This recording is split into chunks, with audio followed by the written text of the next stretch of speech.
आइए विस्तार से जरा ईरान के हालात पर बात करेंगे और सबसे पहले आपको ईरान से जो सामने आ रही 8 तस्वीरें हैं वो दिखा देते हैं। कैसे ईरान में विद्रोह धधका हुआ है। 17 दिन से ये विरोध प्रदर्शन लगातार चल रहा है।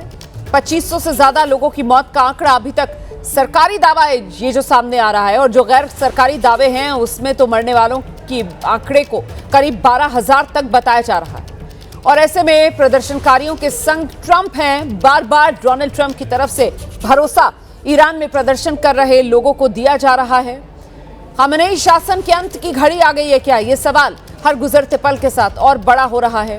लेकिन वहीं दूसरी तरफ ट्रंप को रूस की तरफ से दो टूक अंदाज में चेतावनी दी गई है और विद्रोहियों को अल्टीमेटम का सिलसिला भी लगातार जारी है। वहीं दूसरी तरफ इरफान सुल्तानी जिन्हें फांसी दी जानी है, यह फैसला ले लिया गया है। और ऐसे में लगातार ईरान में माहौल सुलगता हुआ, धधकता हुआ दिखाई दे रहा है।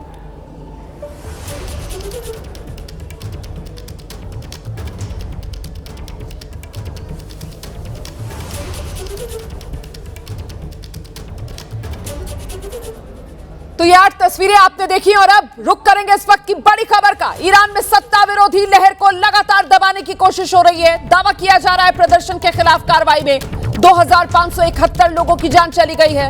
आरोप लगाया जा रहा है ईरान की सरकार सत्ता के खिलाफ हर आवाज कुचलने की कोशिश कर रही है। प्रदर्शनकारियों पर बेरहमी से गोलियां बरसाई जा रही है।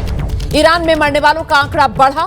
सत्ता विरोधी प्रदर्शन में 2500 से ज्यादा प्रदर्शनकारियों की मौत। प्रदर्शनकारियों को गोली मारने का आरोप भी लगाया जा रहा है।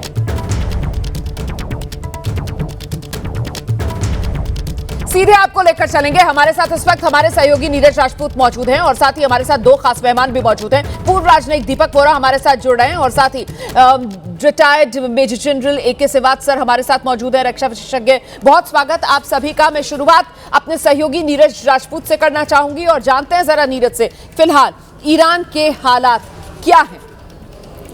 देखिए रोमाना, इस वक्त ईरान के हालात बिल्कुल भी ठीक नहीं है। वहाँ पर करीब करीब 150 से 200 शहर हैं जहाँ पर इस वक्त प्रदर्शन चल रहे हैं, हिंसक प्रदर्शन चल रहे हैं। खामनेई सरकार के खिलाफ प्रदर्शन चल रहे हैं जो कि 1989 से 1989 से वहाँ पर शासन कर रहे हैं, और जो कट्टरपंथी शासन है 79 से, उसके खिलाफ इतने बड़े प्रदर्शन शायद पहली बार ऐसे हुए हैं।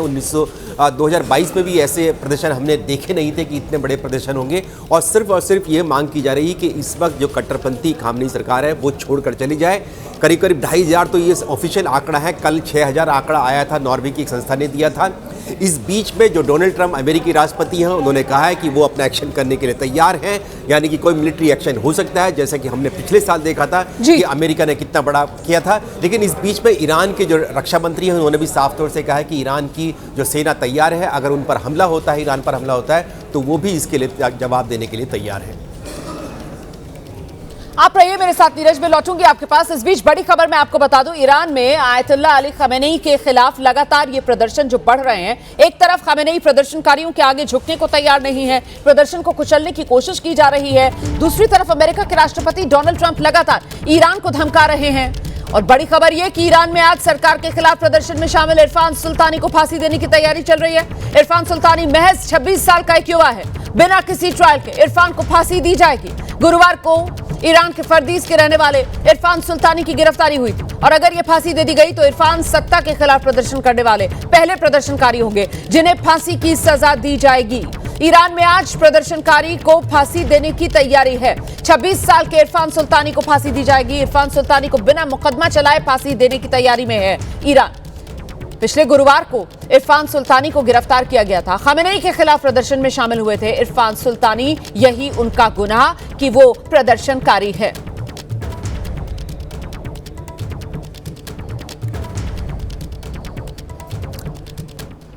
तो इरफान सुल्तानी को आज सरेआम फांसी। 26 साल के प्रदर्शनकारी को फांसी की तैयारी। 8 जनवरी को गिरफ्तारी हुई थी, 11 जनवरी सजा सुना दी गई, वो भी किसी बड़े ट्रायल के बिना। सरकार के खिलाफ जंग भड़काने का आरोप लगाया गया। ट्रायल, वकील, अपील का कोई मौका ही नहीं दिया गया है सुल्तानी को। परिवार से आखिरी मुलाकात के लिए 10 मिनट का वक्त दिया जाएगा, ये जानकारी सामने आ रही है। सीधे आपको लेकर चलते हैं, खास मेहमान हमारे साथ बने हुए हैं। मैं दीपक वोरा सर से जरा समझना चाहती हूँ। वोरा सर, क्या माना जाए, सुल्तानी को फांसी आपको लगता है दे देगा ईरान? बहुत बहुत धन्यवाद। जब आपके साथ होता हूँ और जनरल साहब हैं, बहुत मुझे अच्छा लगता है। जरा 1 मिनट मुझे दीजिए, मैं बता देता हूँ। कार्ल मार्क्स ने एक बहुत मशहूर चीज कही थी, हर चीज इतिहास में 2 बार होती है, पहली बार ट्रेजेडी और दूसरी बार स्वांग यानी फार्स। यही मैं देख रहा हूँ। बेटा, आपकी उम्र बहुत कम है।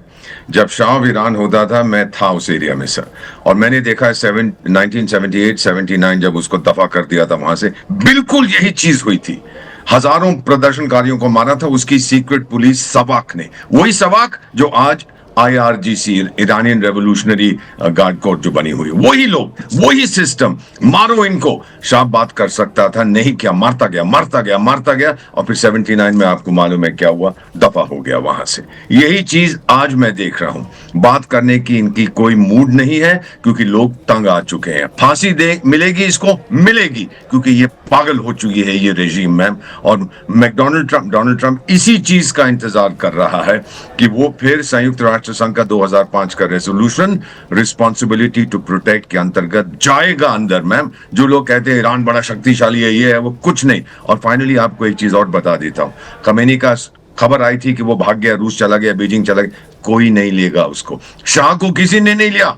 पाकिस्तान जो उसका पड़ोसी है, वो तो शाह कहता था हम 2 जिस्म हैं पर 1 जान है। पाकिस्तान ने बोला टाइगर मेरे पास मत आओ, दफा हो जाओ। यही इसका हाल होने वाला है। क्यों? जो नई सरकार आएगी उससे कौन पंगा लेगा? ईरान के पास तेल है, जब तेल की प्रोडक्शन फिर शुरू हो जाएगी, सब लोग को वो चाहिए। सो मैम, इस बार ये फार्स है। ये मुल्ला रेजिम नहीं समझ पा रही कि जो गलती शाह ने की थी वही गलती ये कर रहे हैं। बिल्कुल, और इस सब के बीच वो ईरान के लोग, पहले शाह की गलती, उसका खमियाजा भुगता, और अब ये मुल्ला रजीम जिसका आप जिक्र कर रहे हैं, और वहां पर वही शाह के बेटे बैठे हुए हैं अमेरिका में, जो वापस आने के पर तोल रहे हैं। खैर सर, मैं जनरल सिवाच का रुख कर लेती हूँ। जनरल सिवाच से जरा समझेंगे। जनरल सिवाच, आपने सुना अभी दीपक वोरा सर का एनालिसिस ये है कि इरफान सुल्तानी को हर हाल में फांसी के फंदे पर लटका दिया जाएगा तेहरान में। अब सवाल मेरा ये है, मतलब अपने हाथ से, अपनी ताबूत में ये आखिरी कील ठोकने का काम करेगा ईरान? बिल्कुल, मुझे लगता है यही है कि अगर ईरान ने इसको फांसी दे दी, और जिसके चांसेस बहुत हैं, क्योंकि वो चाहते हैं कि लोगों को डेटर किया जाए। अगर इसको फांसी देते हैं तो लोग घबराएंगे, डरेंगे, मगर उनको ये समझ नहीं आ रहा ये प्रोटेस्ट नहीं है, ये एक प्रकार रिवॉल्यूशन है, और ये तो आग की तरह फैल चुका है। और ये भी सच्चाई है कि अमेरिका ने CIA और मोसाद को पहले ही इसके अंदर आपको सोचें कि अंदर डाल दिया है ईरान में, वो भी मदद कर रहे हैं। अब क्या अमेरिका इसके ऊपर कोई मिलिट्री एक्शन ले सकता है? देखो, इसमें 2 बातें हैं। एक सच्चाई है कि अगर इसको फांसी दे दी जाती है तो फिर इनके पास कोई ना कोई रीजन है, यूनाइटेड नेशन भी कुछ ना कुछ कर सकता है, मगर जितना डिले हो सकता है अमेरिका करेगा। अमेरिका और चीज़ों से, क्योंकि आज ईरान कोई ज़्यादा बड़ा वो नहीं है, उसकी इकोनॉमिक कंडीशन बहुत ख़राब है, उसकी सैंक्शन लगी है, उसका रियाल जो है वो गिर चुका है बहुत ज़्यादा, इन्फ्लेशन 50% के करीब है। तो इनको मद्देनजर रखते हुए 12 दिन की जो लड़ाई हुई थी उसके बाद उसकी एयर डिफेंस भी कमज़ोर है। तो मुझे लगता है कि अमेरिका ये चाहेगा कि अंदर से ये कोलैप्स हो, क्योंकि अगर बाई चांस हो जाता है और फिर ईरान इकट्ठा हो सकता है, ये डर है। ये मैं ये नहीं कह रहा कि नहीं करेगा, हर चीज़ को देखते हुए करेंगे, इनके प्लस माइनस हैं, मगर ये सच्चाई है ईरान के जो आयतुल्लाह अल खमानी अब वो बिल्कुल पागल हो गए हैं। और उनको जिस प्रकार से आज 2,500 के करीब लोग नहीं मारे, कम से कम 5 से 10 हजार के करीब लोग मारे गए हैं, 25 से 30 हजार को इन्होंने पकड़ लिया है। और आज की तारीख में ये तूफान है, ये रुकने वाला नहीं, ये सच्चाई है।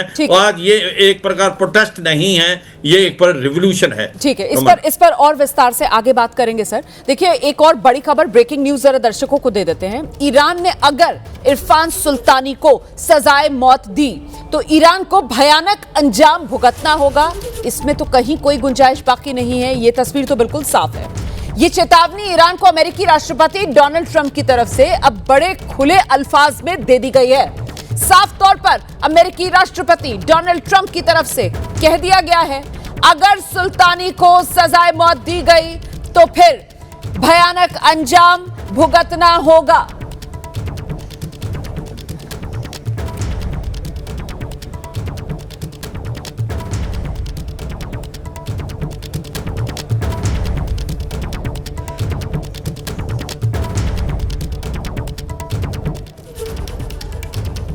तो ट्रंप की मदद महायुद्ध की ये आहट है। ईरान में प्रदर्शनकारियों का समर्थन किया है, अमेरिका की मदद आपके लिए आ रही है, ये डोनाल्ड ट्रंप की तरफ से साफ कर दिया गया है। ईरान में प्रदर्शनकारी आंदोलन जारी रखें, ये डोनाल्ड ट्रंप कह रहे हैं। ईरान के संस्थानों पर कब्जा करें प्रदर्शनकारी। ईरान महान देश था, राक्षसों ने इस पर कब्जा कर लिया, अब ईरान को हम फिर से महान देश बनाएंगे, अत्याचारियों को कीमत चुकानी पड़ेगी। ये तमाम तरीके की, एक तरीके से आप पुकार कह सकते हैं, जो डोनाल्ड ट्रंप की तरफ से भरी जा रही है। हम सीधे आपको लेकर चलेंगे, खास मेहमान हमारे साथ लगातार बने हुए हैं। वोरा सर के पास पहले चलते हैं, फिर सिवाज सर के पास भी इसी सवाल के साथ आऊंगी। चाहे अश्विनी सिवाज जी हो या फिर वोरा सर हो, आप दोनों की तरफ से ये कहा गया कि साहब समझ नहीं रहे हैं आयतुल्ला अली खमेनेई, ये कोई आम विरोध प्रदर्शन नहीं है, ये एक तरीके से क्रांति है, सिर्फ आंदोलन नहीं। मैं चाहती हूं आप मेरे दर्शकों को बताएं कि इसमें क्या फर्क है 2009 में वो जो ईरान में इलेक्शन फ्रॉड को लेकर आंदोलन हुआ था, या फिर और आगे बढ़े 2019 की बात कर लें, जो पेट्रोल की कीमतें बढ़ गई थी तब भी वहां पर आंदोलन हुआ था। अच्छा, 2022 में भी सबसे लेटेस्ट जो वहां पर आंदोलन हुआ था हिजाब बैन के खिलाफ, तो तब भी इसी तरीके का वो पूरा का पूरा विरोध प्रदर्शनों का एक पैटर्न देखने के लिए मिला था, और तब भी ईरान ने इसी तरीके से सख्ती से प्रदर्शनकारियों के साथ सुलूक किया था। इस बार क्या बदला है? क्या अमेरिका का नेतृत्व इस बार डोनाल्ड ट्रंप के हाथ में है? यही वो सबसे बड़ा बदलाव है जिसको आयतुल्ला अली खमेनेई नहीं समझ पा रहे हैं। वोरा सर। बेटा, मैं थोड़ा भावुक हूँ, माफी चाहता हूँ। सूडान में जो ईरान के राजदूत थे, मेरे मित्र, उनका मैसेज आया बेटा, लिखा है कि माफ करिए एम्बेसडर दीपक, आपका भतीजा चला गया है, उसके बेटे को गोली मार दी है। क्या बोलूं उसको मैम? आई एम सॉरी, माफ करिएगा, गिव मी अ मोमेंट। बिल्कुल सर, मैं समझ सकती हूँ आपके लिए बेहद भावुक पल है। कोई बात नहीं सर, मैं आपके पास दोबारा आऊंगी। मैं तब तक सिवाज सर के पास चलती हूँ। सर I'm fine now, मैं अभी ठीक हूँ। मेरा बहुत अजीज दोस्त था। जी जी। मैं भी बाप हूँ, मुझे मालूम है एक 35 साल के बेटे को खोना क्या होता है। मैं आपको कुछ कहना चाहता हूँ, वही चीज जो हम बार बार देख रहे हैं, ये क्रांति है 100, और क्रांति का कारण महंगाई है, बेरोजगारी है, भविष्य नहीं है उन लोगों के सामने। जब मैं वहां जाता था in many years ago 70s में, तेहरान से टेल अवीव तक डायरेक्ट फ्लाइट्स होती थी। अमीर ईरानी जाते थे टेल अवीव की नाइट क्लब्स में, बार्स में।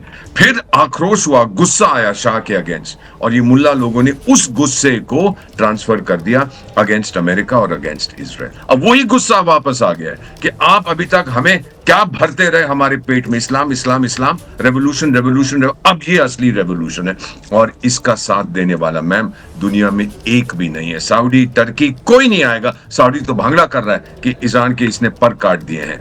मेरा मानना है अगले 3-4 दिनों में आप देखेंगे, या तो इतने लोगों को ये मारेंगे कि वो क्रांति जो सड़कों पे आप देख रहे हैं वो खत्म हो जाएगी, या दूसरी चीज खमेनी साहब का अब समय खत्म हो गया। बिल्कुल, मुझे लगता है जो मेरा सवाल था उसी के साथ एक बार जनरल सिवाज का रुख करते हैं। जनरल सिवाज, मतलब इसी तरीके की क्रांतियां कह लीजिए आप, विरोध प्रदर्शन, आंदोलन हमने देखे हैं ईरान में। मैंने 2009, 2019, 2022 का यहाँ पर जिक्र किया। इस बार क्या बदला हुआ है? अमेरिका का नेतृत्व डोनाल्ड ट्रंप के हाथ में, या फिर एक और जानकारी जो मुझे लगता है दर्शकों को पता होनी चाहिए, वो ये कि साहब इस वक्त ईरान में जो 1/3 आबादी है वो उन युवाओं की है जिनकी पैदाइश 1979 की जो इस्लामिक क्रांति थी उसके बाद की है। ये भी एक बड़ी वजह है क्या? हाँ बिल्कुल, देखो 3-4 वजह हैं, आपने बहुत अच्छा बताया, और ये सच्चाई है कि इसका एक तो ये पूरे ईरान में फैल गया है। ये 31 के 31 प्रोविंस में है। इस बार जो 3-4 चीज़ें ज़्यादा बदली हैं कि क्या, एक तो इकोनॉमिक कंडीशन बहुत ही ज़्यादा ख़राब होगी, जो 2009 और 2022 के अगर आप तुलना की जाए तो इस बार वो कम से कम 80 से 90% ज़्यादा।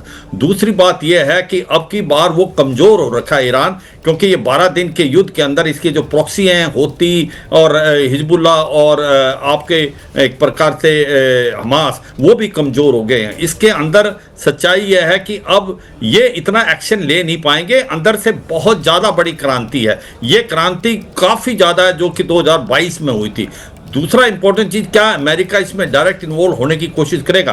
अगर ये इस्फहान सुल्तानी को मार देते हैं तो फिर ये एक बहुत बड़ा रीजन है अमेरिका के लिए। अभी भी अमेरिका मुझे लगता है नहीं कि बूट्स ऑन ग्राउंड नहीं करेगा, मगर इस प्रकार से सटीक हमले करेगा जिससे इसकी जो अभी आयतुल्ला अल खमैनी की रजीम है वो और कमजोर जाए। मगर ये सच्चाई है, आयतुल्ला अल खमैनी के दिन गिने हुए हैं, ज़्यादा देर तक वो नहीं जम पाएगा और आग बहुत लग चुकी है। ये तूफान है, ये रिवोल्यूशन है, ये प्रोटेस्ट नहीं है। मुझे लगता नहीं अब वो इस सिचुएशन को संभाल सकेंगे और वो गलती पे गलती कर रहे हैं। इरफान सुल्तानी को अगर इन्होंने फांसी दे दी तो फिर ये एक रीजन भी है अमेरिका के लिए एक डायरेक्ट इन्वॉल्वमेंट होने का। रोमान, बिल्कुल बढ़िया एनालिसिस सर। मैं दोबारा आप लोगों के पास आऊंगी। इस बीच देखिए एक और बड़ी खबर दर्शकों को देते हैं। इन प्रदर्शनों के पीछे ईरान के दिवंगत शाह के निर्वासित बेटे रजा पहलवी भी हैं। रजा ने ही ईरान के लोगों से प्रदर्शन करने की अपील की और इस वक्त ईरान एक बार फिर इतिहास के उसी मोड़ पर खड़ा है जहां वो 47 साल पहले था, जब 1979 तख्ता पलट हुआ था, इस्लामिक क्रांति का जो साल था ईरान में। और फर्क बस इतना है कि तब निशाने पर राजशाही थी और आज इस्लामिक शासन निशाने पर है। 1979 में ईरान में हुई इस्लामिक क्रांति ने सदियों पुरानी राजशाही को उखाड़ फेंका था और उसका कारण था बढ़ती महंगाई, बेरोजगारी, पश्चिम समर्थक नीतियां, जनता का दमन। इन सब के खिलाफ लाखों ईरानी सड़कों पर उतरे थे। इस जन विद्रोह की वैचारिक अगुवाई कर रहे थे आयतुल्ला रूहुल्लाह खुमैनी और उस वक्त उन्होंने निर्वासन से लौटकर शाह की सत्ता का अंत किया था। खुमैनी की क्रांति रंग लाई थी, नया सिस्टम लागू हुआ था, शाह का तख्ता पलट हुआ था। आयतुल्ला रूहुल्लाह खुमैनी ईरान के पहले सुप्रीम लीडर बने थे और आज ईरान में हालात उसी दौर से मिलते जुलते फिर नजर आ रहे हैं। शहर शहर, प्रांत प्रांत प्रदर्शन हो रहा है। मुद्दे वही महंगाई और बेरोजगारी वाले हैं जिसको लेकर त्रस्त प्रदर्शनकारी सड़कों पर उतरे हुए हैं और उन पर सरेआम फायरिंग की जा रही है, गोलियां चलाई जा रही हैं। सीधे आपको लेकर चलेंगे। खास मेहमानों का पैनल लगातार हमारे साथ बना हुआ है, लेकिन इस बीच पहले अपने सहयोगी नीरज राजपूत का मैं रुख करूंगी। जरा एक सवाल नीरज से जरूर लेंगे। नीरज, अभी हम इरफान सुल्तानी की फांसी को लेकर यहां पर मेहमानों से चर्चा कर रहे थे। सवाल यह है कि इसको लेकर अभी तक कुछ डिटेल सामने आ रही है क्या? फांसी दी जाएगी, कब दी जाएगी, कहां दी जाएगी, इसको लेकर क्या है जानकारी? देखिए रोमाना, अभी इसके बारे में आधिकारिक तौर से जानकारी का इंतज़ार है कि कैसे बताया जाएगा, लेकिन इतना पक्का हो चुका है कि वो फांसी दी जाएगी। और जैसा कि हम लोग देखते आए हैं कि वहाँ पर फांसी कैसे दी जाती है, सरेआम फांसी देने की वहाँ पर नीति रही है, ईरान की रही है। वो इसलिए खुलेआम देते हैं, सड़कों पर देते हैं, अपने लोगों के सामने देते हैं खुलेआम, कि ताकि लोगों में दहशत हो कि अगर आप इस तरह की कोई कार्रवाई करते हैं, यानी कि आप अपने देश विरोधी कोई कार्रवाई करते हैं, तो आपके लिए भी ऐसी ही इसका अंजाम दिया जाएगा। अब लगभग माना यही जाता है कि कम से कम दुनिया भर में जितनी इस तरह की फांसी की सजाएं दी जाती हैं, 50% वो ईरान में ही होती है और खुलेआम दी जाती है। उनको फांसी पर लटकाया जाता है, चौराहे पर लटका दिया जाता है, किसी क्रेन के जरिए लटका दिया जाता है। लेकिन इस बार जो ऐसा लगता है कि अगर ये खामनेई सरकार ऐसा करती है तो लोग और ज़्यादा उग्र होंगे खामनेई सरकार के खिलाफ। हम सीधे जरा मेहमानों का रुख कर लेते हैं और दोनों ही खास मेहमानों से। वोरा सर, पहले आपके पास आ रही हूँ। कुल मिलाकर ये कहा जा सकता है कि तख्ता पलट तेहरान में तय है। 100%, नो क्वेश्चन। और अगर इन्होंने फांसी नहीं दी, इनके अपने लोग कहेंगे अरे डर गया डोनाल्ड ट्रंप से। मुल्ला कभी नहीं मानेगा इस बात को।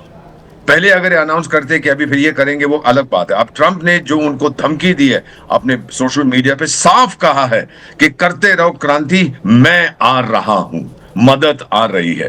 ईरानियन तो फिर सारे लोग कहेंगे डर गया मुल्ला हमारा, बड़ी बड़ी बातें करता था, अब देखिए क्या हो गया इसको। सो मेरा अपना मानना है कि ट्रंप इज नॉट गोइंग, वो बदलेगा नहीं। वो दुनिया को दिखाना चाहता है कि अब ईरान में नई सरकार आएगी, प्रो वेस्टर्न होगी, प्रो अमेरिका होगा, ईरान का तेल फिर से फ्लो करेगा, ईरान में खुशहाली आएगी कुछ हद तक। अभी तो बहुत बुरी हालत है वहां पर, तो वो खुशहाली के लिए मैं सब कुछ करूंगा। बिल्कुल। जनरल सिबाच, आपका आकलन सर, तख्ता पलट तेहरान में तय? हाँ बिल्कुल। देखो, इसमें सच्चाई है कि अभी आयतुल्ला अल खमैनी के गिने हुए दिन हैं, क्योंकि गलती पे गलती किया जा रहा है और ये तूफान है, ये रिवोल्यूशन है। लोग सड़कों पे आगे मरने मारने को तैयार हैं और इतने अगर इरफान सुल्तानी को फांसी दी तो ये एक बहुत बड़ा रीजन होगा अमेरिका से डायरेक्ट इन्वॉल्वमेंट का। देखो, अमेरिका आज ये कह रहा है कि ईरान चारों तरफ से घिर चुका है, इसके साथ मुस्लिम वर्ल्ड में कोई नहीं खड़ा। इकोनॉमी बिल्कुल डगमगा गई, इकोनॉमिक सैंक्शन इतने लग गए हैं, लोगों की हालात खराब है, इन्फ्लेशन है, इकोनॉमी टूट गई, रियाल बहुत ज्यादा गिर गया है डॉलर के मुकाबले में। ऐसे में मुझे लगता नहीं कि ये सिचुएशन हम संभलेगी। ये 2009 और 2022 से बहुत आगे। कुल मिलाकर ऊहापोह वाली स्थिति इस वक्त ईरान में बनी हुई है, तख्ता पलट तय नजर आ रहा है। बहुत शुक्रिया आप सभी का मेरे साथ जुड़ने के लिए और अपना आकलन दर्शकों के लिए रखने के लिए। इस बीच ईरान में सत्ता के खिलाफ प्रदर्शन पर लगाम लगाने के लिए इंटरनेट सेवा आप जानते हैं वहां पर बंद कर दी गई है। और अब बड़ी खबर यह है कि एलन मस्क की कंपनी स्टारलिंक ने ईरान में फ्री इंटरनेट सेवा का ऑफर दिया है। स्टारलिंक सैटेलाइट के जरिए इंटरनेट सेवा दी है। 8 जनवरी से ईरान में इंटरनेट सेवा वहां की सरकार ने बंद कर दी है। तो एलन मस्क ने दिया ईरान में फ्री इंटरनेट का ऑफर। तो ईरान के हालात को लेकर हमारी नजर लगातार बनी हुई है। जैसे ही कोई और बड़ी खबर आएगी आप तक पहुंचाएंगे। बात करते हैं बिहार के, जहां मकर संक्रांति के मौके पर दही भोज कार्यक्रम हमेशा से ही सुर्खियों में रहा है। इस बार दही चूड़ा भोज को लेकर लालू यादव के बड़े बेटे तेज प्रताप यादव सुर्खियों पे है। पटना में तेज प्रताप यादव ने अपने आवास पर दही चूड़ा भोज का कार्यक्रम किया था, जहां पर लालू प्रसाद यादव भी पहुंचे थे। इन तस्वीरों में आप देख सकते हैं राज्यपाल आरिफ मोहम्मद खान भी इस भोज में शामिल हुए। ये 2 तस्वीरें आपके टीवी स्क्रीन पर। तेज प्रताप ने कार्यक्रम में अपने भाई तेजस्वी, सीएम नीतीश, एनडीए के तमाम बड़े नेताओं को भी बुलाया था। बता दें कि बिहार में मकर संक्रांति पर दही चूड़ा भोज की शुरुआत लालू यादव ने ही 90 के दशक में की थी, लेकिन इस बार आयोजन लालू प्रसाद यादव के यहाँ नहीं हो रहा है। तेज प्रताप अपने पिता की विरासत को अपने ही अंदाज में जिंदा रखने की कोशिश में लगे हुए हैं। खबरें हैं कि मकर संक्रांति के बाद से तेज प्रताप बड़ा सियासी फैसला भी ले सकते हैं। एनडीए से नजदीकियां बढ़ रही हैं और बिहार में अक्सर ही मकर संक्रांति के मौके पर राजनीतिक उलटफेर होता रहा है। कई सियासी रिश्ते बनते बिगड़ते रहे हैं। इस बार कौन सा सियासी खेल होगा, इस पर सभी की निगाहें टिकी हुई है। लेकिन ये तस्वीर आप देख रहे हैं जहां पिता लालू प्रसाद यादव अपने बड़े बेटे तेज प्रताप यादव के यहाँ इस दही चूड़ा भोज कार्यक्रम का हिस्सा बनने के लिए पहुंचे। इससे पहले की तस्वीरें हमने आपको दिखाई थी जब तेज प्रताप यादव दही चूड़ा भोज के निमंत्रण को लेकर अपने परिवार के बीच पहुंचे थे। अपनी भतीजी के साथ खेलते हुए दिखे थे। मां, पिता और भाई को इस कार्यक्रम के उन्होंने इनवाइट भी किया था और आज इस कार्यक्रम का आयोजन हुआ जहां राज्यपाल भी पहुंचे थे। और तेज प्रताप यादव के पिता लालू प्रसाद यादव जो इस दही चूड़ा भोज का आयोजन 90 के दशक से ही कराते रहे हैं और बिहार की सियासत में दही चूड़ा भोज का एक अलग ही मकाम है कि मकर संक्रांति के मौके पर के बाद अक्सर ही सियासी रिश्ते बनते बिगड़ते देखे गए हैं। कुछ नए रिश्ते बनते हैं तो कुछ पुराने रिश्ते टूट जाते हैं और ऐसा तेज प्रताप यादव को लेकर भी कहा जा रहा है कि कोई नया बड़ा फैसला वो ले सकते हैं।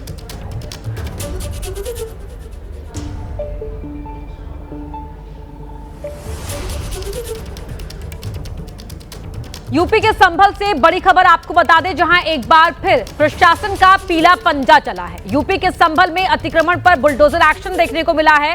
संभल के बिचौली गांव में जो अवैध तरीके से निर्माण कराया गया था उस पर कार्रवाई हुई है और उस कार्रवाई की तस्वीरें आपके टीवी स्क्रीन पर आप देख सकते हैं किस तरह से इस अवैध निर्माण को यहां पर गिराया गया है। तो यूपी का संभल इससे पहले भी अवैध निर्माण को लेकर सुर्खियों में रहा है। प्रशासन की कार्रवाई वहां पर पहले भी देखने को मिली है और एक बार फिर ये तस्वीरें यहां संभल का ये बिचौली गांव है जहां पर अवैध तरीके से निर्माण कराया गया था। उस निर्माण पर ये बुलडोजर एक्शन प्रशासन का देखने को मिल रहा है। तो अवैध निर्माण पर बुलडोजर का वार, तस्वीरें आपके टीवी स्क्रीन पर। लोगों ने यहां पर सवाल पूछने की कोशिश भी की क्यों किस तरह से कार्रवाई हो रही है, लेकिन प्रशासन का कहना है कि पहले से ही इन लोगों को बता दिया गया था, नोटिस दे दिया गया था और अब ये एक्शन जारी है।